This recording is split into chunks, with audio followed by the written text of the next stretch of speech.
Hier is genade, hier is liefde, hier aanvaar ons mekaar. Hier's begrip en hier is deernis, hier waar elkeen iemand is. Hier gee ons onsself en vind ons plek, hier kan die Here deur ons werk.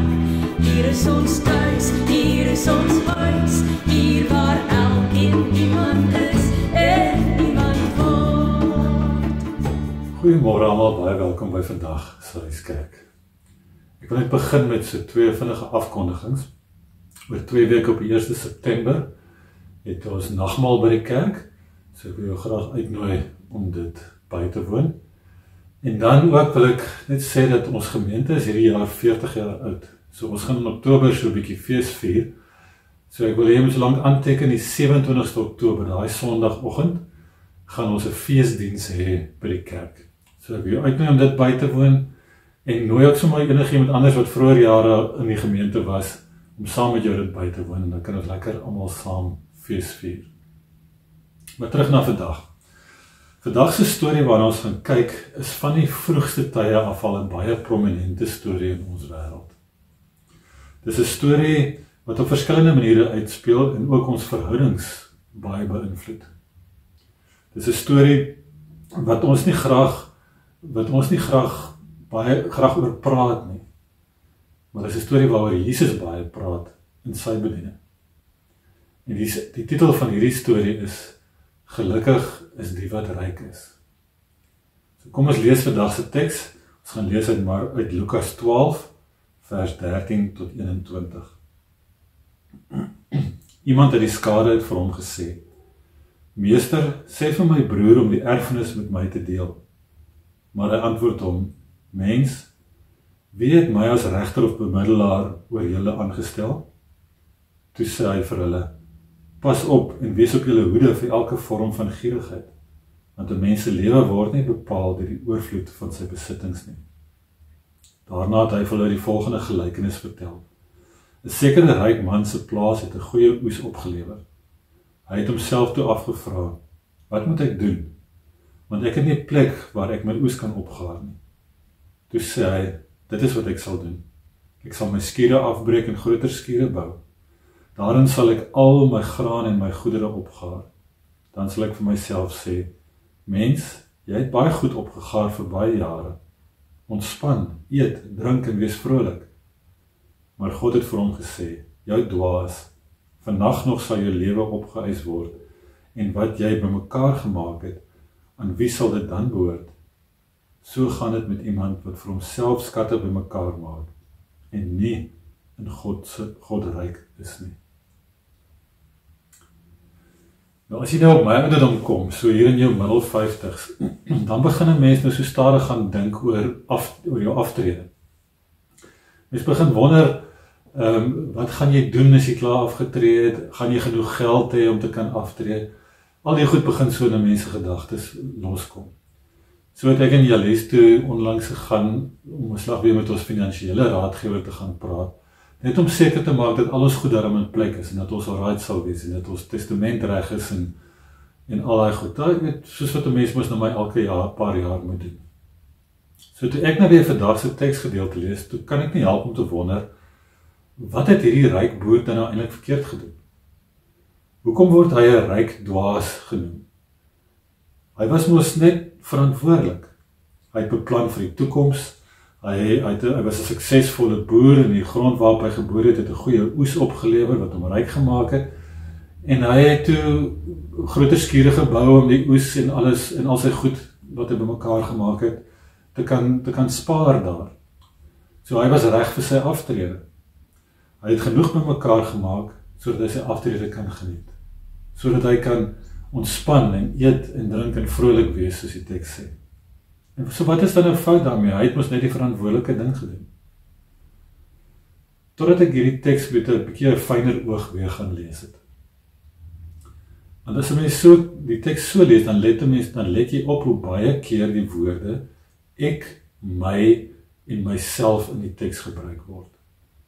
In die storie wat Jesus vertel, wanneer die ryk boer aan die woord is, dan praat hy net oor homself.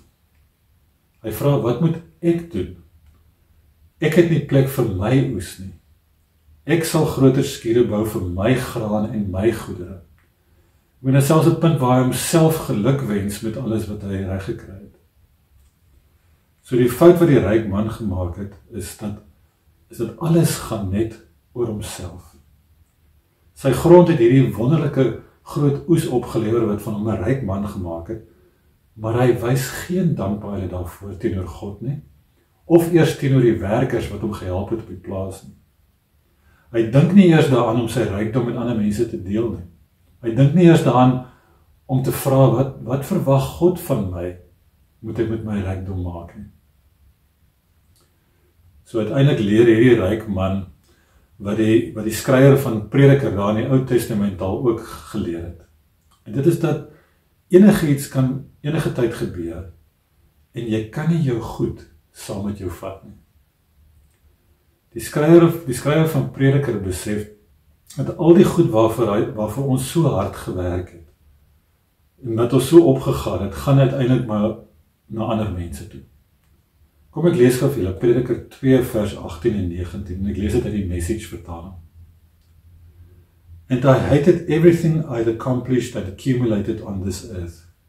I can't take it with me, no, I have to leave it to whoever comes after me, whether they're worthy or worthless, and who's to tell?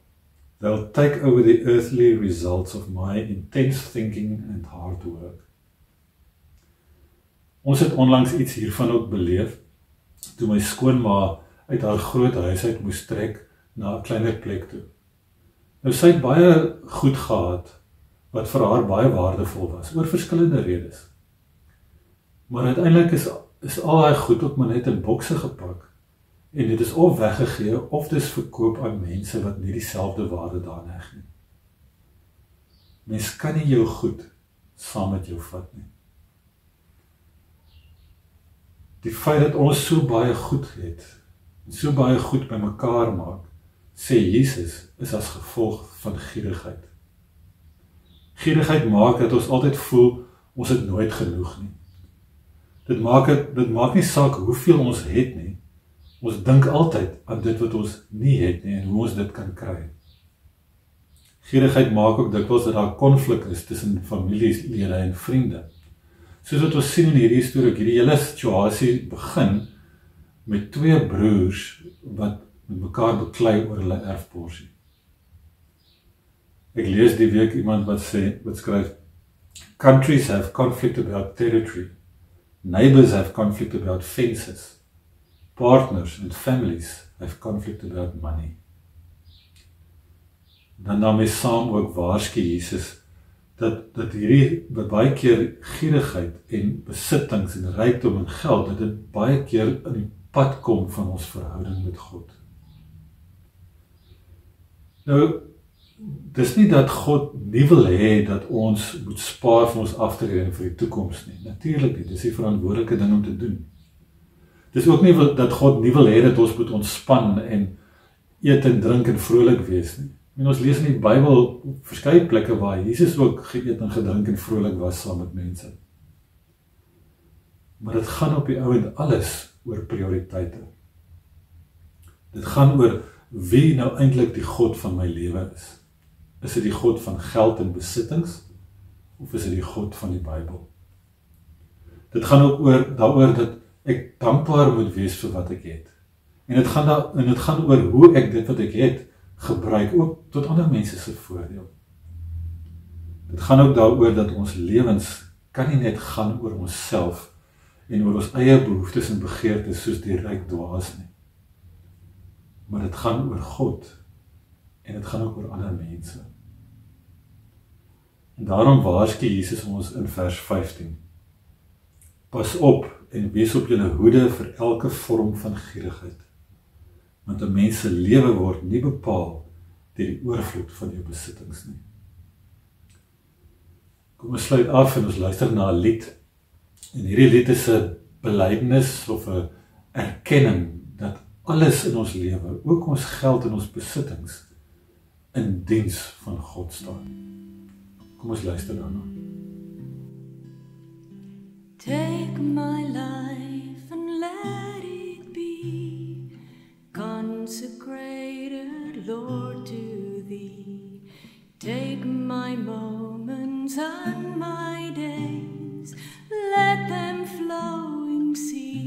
this praise. Take my hands and let them move at the impulse of thy love. Take my feet and let them be swift and beautiful for thee. Here I am, all of me. Take my life, it's all for thee. Take my silver and my gold, not a mite would I withhold. Take my intellect and use every power as you choose. Take my will and make it thine, it shall be no longer mine. Take my heart, it is thine own, it shall be thy royal throne. Here I am, all of me. Take my life, it's all for thee. Here I am, all of me. Take my life, it's all for thee. Take my love, my Lord, I pour at your feet its treasure store.